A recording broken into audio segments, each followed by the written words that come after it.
আদৰণীয় প্ৰধান শিক্ষক মহোদয়, সন্মানীয় শিক্ষক শিক্ষয়িত্ৰীবৃন্দ, মোৰ মৰমৰ বন্ধু বান্ধৱী আৰু অনুজাসকল, আজি আমি ইয়াত এনে এজন মহান ব্যক্তিক স্মৰণ কৰিবলৈ সমবেত হৈছো, যি অসমৰ মাটিত তেওঁৰ অমলিন ছাপ এৰি গৈছে। সেই মহান ব্যক্তিগৰাকী হৈছে কলাগুৰু বিষ্ণুপ্ৰসাদ ৰাভা।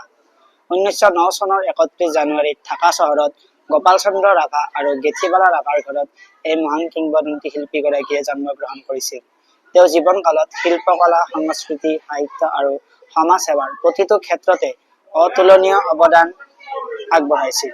তেওঁক কলাগুৰু উপাধিৰে বিভূষিত কৰা হৈছিল আৰু এই উপাধি তেওঁৰ বহুমুখী প্ৰতিভাৰ প্ৰমাণ।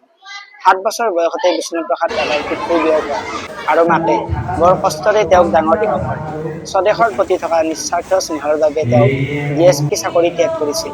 দুখীয়াৰ বাবে মাত মাতি, কৃষকৰ বাবে মাত মাতি, সমাজৰ শ্ৰম কৰা গ্ৰাম্য কৃষক বনুৱাৰ হৃদয়ৰ মণিকোঠাত সোমাই পৰিছিল তেওঁ।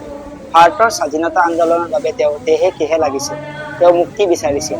সেয়েহে স্বাধীনতাৰ সোৱাদ ল'ব বিচৰা ৰাভাই দেশৰ মুক্তিৰ বাবে সংগীত ৰচনা কৰিছিল। ভাং ভাং ভাং ভাং লোহাৰ শিকলি ভাং, চিং চিং চিং চিং দাসৰ বান্ধন চিং। তেওঁৰ গীতে জনসাধাৰণৰ হৃদয় স্পৰ্শ কৰিছিল। 1940 চনত কাশী হিন্দু বিশ্ববিদ্যালয়ত 108 নৃত্য প্ৰদৰ্শন কৰি দেখুৱাইছিল, যাৰ বাবে উপাচাৰ্য ডক্টৰ সৰ্বপল্লী ৰাধাকৃষ্ণনৰ পৰা সোণৰ পদকেৰে সৈতে ভাৰতৰ শ্ৰেষ্ঠ কলাবিদ আৰু কলাগুৰু উপাধি লাভ কৰিছিল। 1935 চনত প্ৰথম অসমীয়া চলচ্চিত্ৰ জয়মতীৰ কামত অংশগ্ৰহণ কৰাৰ উপৰি চিৰাজ ছবি পৰিচালনা কৰিছিল। এই মহান ব্যক্তিজন দুৰাৰোগ্য কৰ্কট ৰোগত আক্ৰান্ত হৈছিল। তেওঁ মুম্বাইৰ টাটা কেঞ্চাৰ ইনষ্টিটিউটত চিকিৎসা লৈছিল, কিন্তু তাত চিকিৎসাৰ পাছতো 1969 চনৰ 20 জুনৰ দিনা তেওঁৰ জীৱন নাটৰ সামৰণি পৰে। মৃত্যুৰ আগজননী পাই তেওঁ এক অপূৰ্ব কলাত্মক সৌন্দৰ্যতাৰে মণ্ডিত সংগীত ৰচনা কৰিছিল। সেই সংগীতটো আছিল এই মোৰ শেষ গান, মোৰ জীৱন নাটৰ শেষ ৰাগিনী। ৰাভা কেতিয়াও নুনুমায়। চন্দ্ৰ সূৰ্য থাকে মানে প্ৰতিটো অসমীয়াই এই ৰাভা দিৱস পালন কৰি যাব। তেওঁৰ কাম আৰু অৱদান সদায় অসমীয়া মনত থাকিব। ধন্যবাদ।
কবি বিষ্ণুপ্ৰসাদ ৰাভা।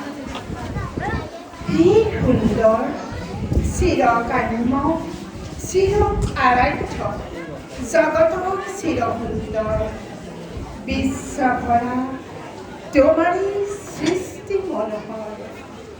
চন্দ্ৰ সূৰ্য গ্ৰহ কৰা অৱলম্বন কৰা